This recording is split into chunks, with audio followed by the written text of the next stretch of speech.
Welcome back to News 3 Today at 11. We are starting off the week with Wellness in Mind. Pediatrician Dr. Yolanda Rivera-Caudill and entrepreneur and workplace and personal wellness guide Chelsea Dye are founders of Purpose and Plants, a passion project. Today we continue our conversation on creating a healthier gut with the Gut Reboot, a simple 3-step process to better gut health. Thank you again for joining us today. And you know, this kind of coincides with the conversation we just had with Dr. Lawrence. So perfectly put together and timed.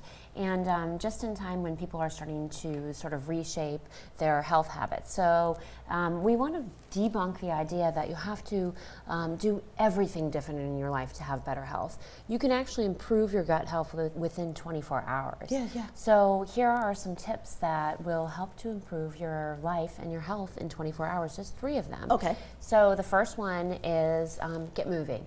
And we've talked about this a lot, but get moving in the morning, first thing. So get out of bed, and now that, well, hopefully the weather will continue to get nicer, but we don't have as many excuses. Get that vitamin D, go out in the sunlight, and that actually balances your circadian rhythm, helps with your gut microbiome. Vitamin D is essential.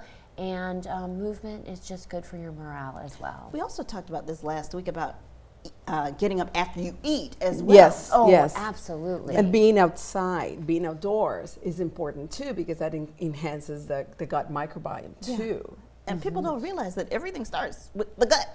Yes, right? 90% of the serotonin is produced about 90% in the gut. And your immune system too. Yes, over 70% of that. So essential. Okay. Yes. And then the next one is sort of obvious, but it's not as hard as we think. It's the food component.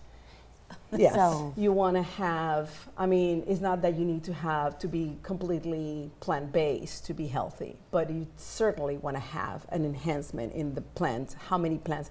Real food, not just, you know, like dried stuff or whatever that is all like a drink or something like that. You want to have real food, real plants in your plate, because that increases your gut microbiome, it feeds them, and it prevents colon cancer. Yeah, and be mindful of what you put in your body. And you want like leafy green things as well, right? Every day. Fiber-rich fruits and vegetables and grains, and a healthy fat, and a flavor. You know, spices are amazing and underutilized, and you don't need all the processed things. Really, the flavor can be added by spices and herbs, and it's not as expensive as you think. Actually, we have a couple of different options for what you could enjoy for your good gut meal, and having a midday meal that's bigger is better for your gut as well. And then lightening why up. is that? Because that's when the majority of your energy is being expended, and you like to be able to then get up and walk around, and then have the rest of the day to let your body digest. And then you're not also interrupting that nighttime sleep by getting that heavy meal that interrupts your sleep. The heaviest meal should be like breakfast, lunch, and then the lightest should be dinner, which is just the opposite of what we usually do.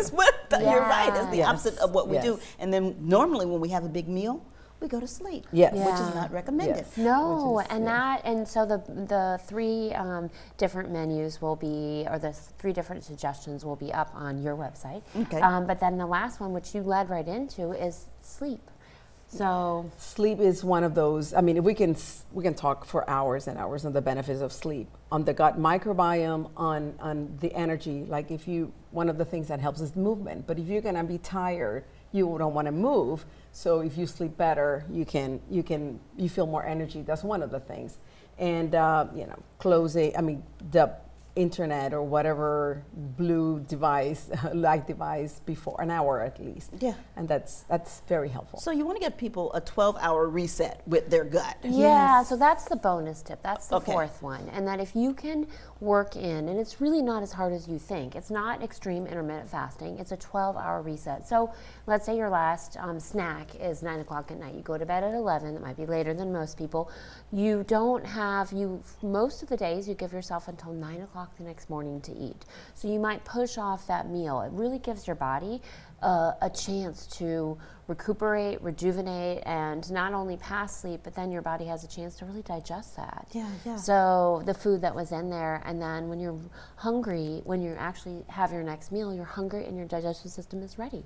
So if you do have to snack in between, what do you suggest? a smart, healthy, fiber-rich, plant-based option that doesn't have, not a candy bar or a processed granola bar, a handful of nuts and some apples or celery. It's more basic than you would think. Yes, Yeah. basically real food. Real food, yeah. The closer to the earth, the better off you are. Okay, and here's the information on your screen on how you can find out more about getting and staying healthy. Just click the QR code on your screen there. It's purpose and plants. And do you have something else to say? Yeah, and then on the 2nd, coming up here, we have another free gut webinar where we'll go even deeper. So if you click that QR code, you get information about that. And then if you want us to come and talk with your church, your school, your group, we love to. We're partnering with other organizations to spread the word. Yeah, because Absolutely. it's all about overall health. Yes. All right. Thank you so much. Thank you. Thank Thank you. We'll see you Thank you. again Thank next you. month. Yes. Yes. All right. Yes. Stay with us. You're watching News 3 Today at 11. We'll be right back.